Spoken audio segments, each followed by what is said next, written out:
جی تو بچوں، قدیم وادی سندھ کی تہذیب و ثقافت کا نیکسٹ پوائنٹ ہم اب پڑھتے ہیں، پارٹ سیکنڈ، کھلونے پوائنٹ تک اب ہم نے پڑھا تھا۔ عقائد پر چلتے ہیں۔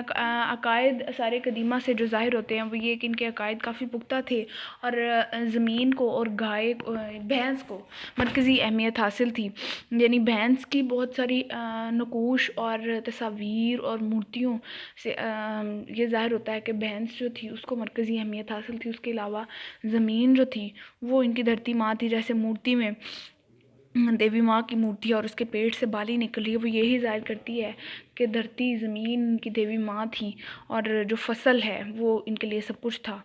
اس کے بعد رسم و رواج جو تھے وہ بھی سارے قدیمہ سے یہ ظاہر کرتے ہیں کہ کافی مہمان نواز لوگ تھے، باقاعدہ طور پہ مہمانوں کے لیے الگ کمرے بنائے گئے تھے۔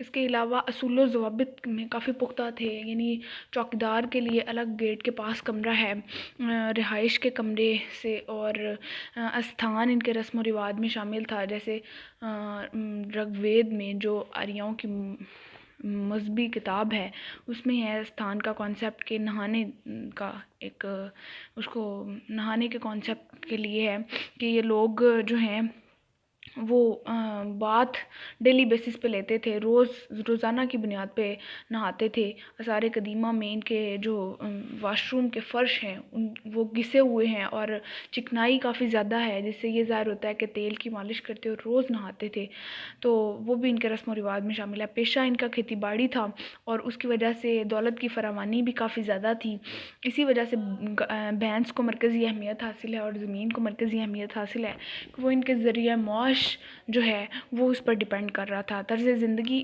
نہایت عمدہ قسم کا تھا۔ آج سے 5000 سال پہلے کی سویلائزیشن تہذیب جو ہے وہ اتنی عمدہ قسم کی ہے کہ آج سے 50 سال پیچھے چلے جائیں تو آپ اپنے گاؤں کی گلیوں میں کیچڑ اور اپنے بڑوں سے قصے سنیں گے کہ کچے گھر، کچے مکانات اور واش روم کا کانسیپٹ ہی نہیں، لیکن آج سے 5000 سال پہلے کی یہ تہذیب ہے اور اس کے باوجود ان کے واش روم پکے ہیں، ان کی گلیاں بازار کوچے پکے ہیں، بارش ہونے کی صورت میں بھی کوئی مشکل نہیں پیش آتی تھی، اور گھر جو تھے وہ بھی انتہائی عمدہ قسم کے بنے ہوئے گھر اور صاف ستھرے گھر۔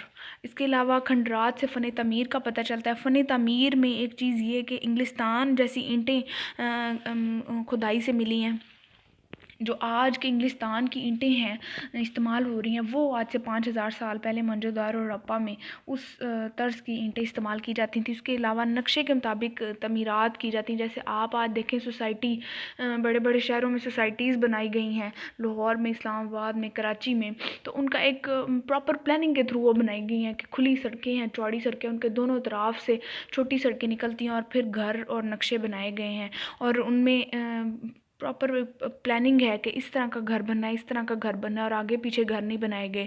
اسی سلسلے میں جو ڈاکٹر سید معین الحق صاحب ہیں وہ کہتے ہیں کہ موہنجودڑو ہڑپہ کے جو گھر ہیں، قطار میں کسی ایک ڈاکٹر سید معین الحق، بچوں نوٹ بھی ساتھ ساتھ کر لیا کریں، قطار میں کسی ایک عمارت کو دوسری عمارت سے آگے بڑھا ہوا نہیں پایا گیا۔ جن لوگوں نے یہ عمارتیں بنائی تھیں وہ یا تو شہری زندگی کے اصولوں سے واقف تھے یا ان کا بہت احترام کرتے تھے، اور یا قانون کا خوف زیادہ تھا۔ آپ بھی دیکھیں آج سوسائٹی میں آپ چلے جائیں، آپ گھر بنائیں گے تو آپ بند ہو جائیں گے سوسائٹی والوں کے اصول و ضوابط کے، کہ انہوں نے کہا ہے کہ تیسری منزل پہ گھر کمرے نہیں بنانے تو آپ نہیں بنا سکتے، انہوں نے کہا ہے کہ آگے شیڈ گھر سے نہیں بڑھانا تو آپ نہیں بڑھا سکتے، انہوں نے کہا ہے کہ ٹاؤن پلاننگ کا یہ حصہ ہے کہ آپ دکان سے باہر چیزیں نہیں رکھ سکتے تو آپ نہیں رکھیں گے۔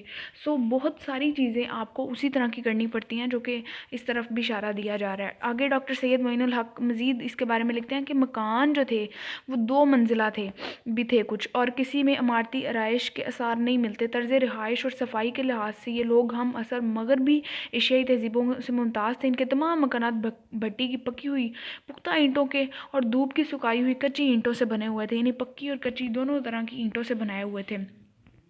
اس کے بعد ہے جی نیکسٹ پوائنٹ سڑکیں جو تھیں وہ انتہائی چوڑی اور کھلی لمبی سڑکیں سیدھی بنائی جاتی تھیں پورے ٹاؤن میں۔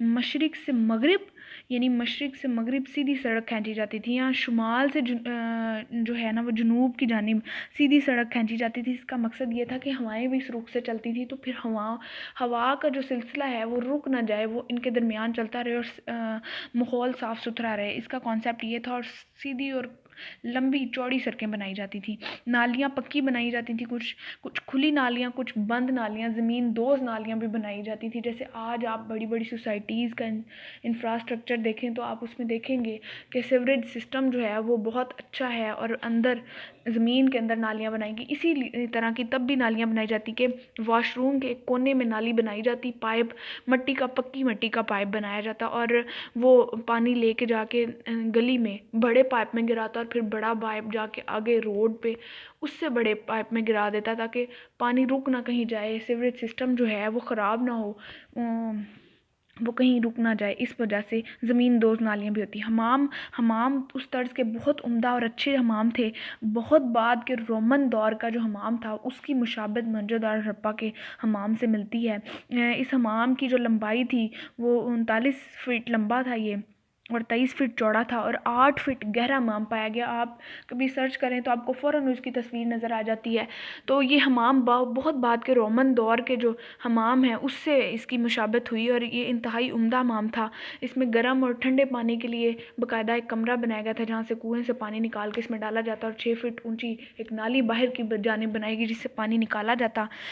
اس کے بعد ہے جی مارکیٹس بھی باقاعدہ ایک پلاننگ کے تھرو بنائی گئی تھی۔ ایک 50 فٹ کا ایک ہال ملا ہے جس سے یہ ظاہر ہوتا ہے کہ یہ شاید اس وقت کی منڈی ہو اور ہر قسم کے لوگ اس میں خرید و فروخت کے لیے آتے ہوں۔ نیکسٹ پیج پر چلتے ہیں۔ گلیوں کی چوڑائی جو تھی وہ 33 فٹ کے لگ بھگ بنائی گئی، یعنی چوڑی اور کھلی گلیاں تھیں اور ان میں گھر بنائے گئے تھے۔ اس کے بعد کچی اینٹوں کے گھر بنائے گئے، میں نے آپ کو پہلے بتایا کچھ پکی اینٹوں کے تھے، کچھ کچی اینٹوں کے تھے۔ حفظان صحت کے اصول اپنائے گئے تھے اس دور میں۔ اس سے وہی بات ظاہر ہو جاتی ہے، رگ وید کتاب میں آیا ہے استان کا کانسیپٹ، اس سے مراد یہی ہے کہ یہ لوگ غسل باقاعدگی سے کرتے تھے اور صاف ستھرائی کا کافی خاص خیال رکھا جاتا ہے۔ گندے پانی کی نکاسی کے لیے پکی نالیاں بنائی گئی تھی، کچھ کھلی تھیں کچھ بند تھیں۔ بند سے مراد زمین دوز نالیاں تھیں اور ان کے اندر سے پانی ہوتا ہوا ٹاؤن سے باہر چلا جاتا تھا۔ اس کے بعد یہ گودام تعمیر کیے گئے تھے، جو اور گندم کے آثار کچھ گوداموں سے ملے ہیں، بڑے بڑے کمروں سے، جس سے یہ ظاہر ہوتا ہے شاید یہ اس وقت کے گودام ہوں۔ سوتی کپڑا چرخوں اور کھڈیوں کے ساتھ سوت لگا ہوا ملا ہے، جس سے یہ پتہ چلتا ہے کہ یہ سوتی کپڑے کے سار ملتے ہیں۔ سوتی کپڑا تب پہنا جاتا تھا۔ بتوں کی پوجا کی جاتی تھی، یعنی 11 بت موہنجو-داڑو کی سب سے بڑی جو آثار میں سب سے اہم بت ملے ہیں وہ 11 بت ہیں۔ ان سے یہ ظاہر ہوتا ہے بت کافی مقدار میں وہاں سے ملے ہیں، جس سے یہ بات ظاہر صاف ہوتی ہے کہ بتوں کی پوجا تب کی جاتی تھی۔ مردوں کو دفنانے کا رواج تھا۔ 1942 میں قبرستان کی دریافت ہوئی جس سے یہ بات ظاہر ہوئی۔ بچوں لیکچر ضرور اٹینڈ کیجیے گا اور اٹینڈنس ضرور لگائیے گا۔ اوکے، اللہ حافظ۔